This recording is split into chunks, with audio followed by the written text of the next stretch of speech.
In this video, we're going to explore the comparison folder in EcoStruxure Machine Expert HVAC.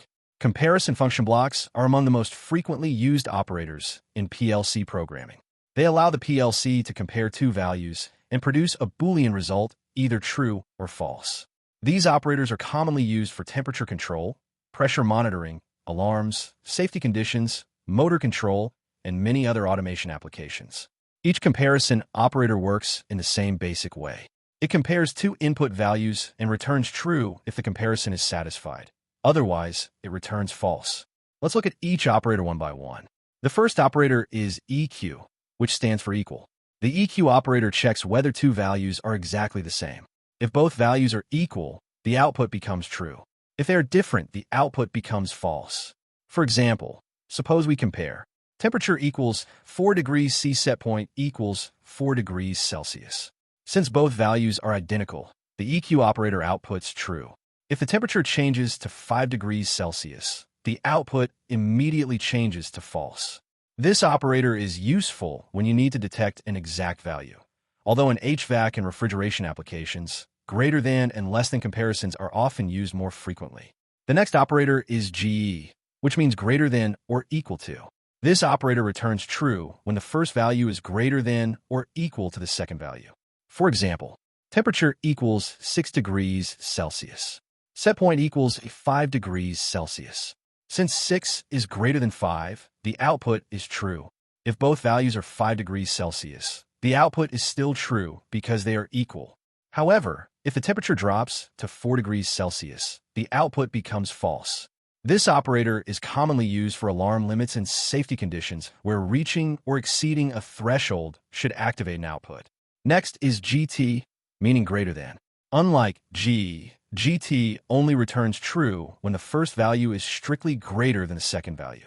For example, temperature equals 7 degrees Celsius. Set point equals 5 degrees Celsius. The result is true. If both values are equal at 5 degrees Celsius, the output becomes false because GT does not include equality. This operator is commonly used to start cooling when the temperature rises above a desired set point.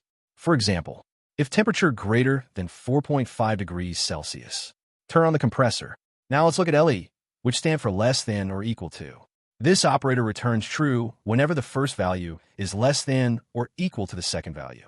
For example, temperature equals 2 degrees Celsius. Limit equals 3 degrees Celsius. Since 2 is less than 3, the output is true. If both values are 3 degrees Celsius, the output is still true. If the temperature increases to 4 degrees Celsius, the result becomes false. LE is commonly used for low temperature protection and minimum operating limits. The next operator is LT, meaning less than. LT only returns true when the first value is strictly less than the second value. For example, evaporator temperature equals -8 degrees Celsius. Defrost threshold equals -5 degrees Celsius. Since -8 is lower than -5, the output is true. If both temperatures become -5 degrees Celsius, the output changes to false because LT requires the value to be strictly smaller. This operator is often used to trigger defrost cycles, frost protection, or low-pressure alarms. The final comparison operator is NE, which stands for not equal. This operator checks whether two values are different. If they're different, the output is true. If they are identical, the output becomes false. For example, temperature equals 6 degrees Celsius. Set point equals 5 degrees Celsius. Since the values are different, the output is true. If both values become 5 degrees Celsius, the output changes to false. This operator is useful for detecting changes in values, verifying communication data, or checking whether a parameter has been modified.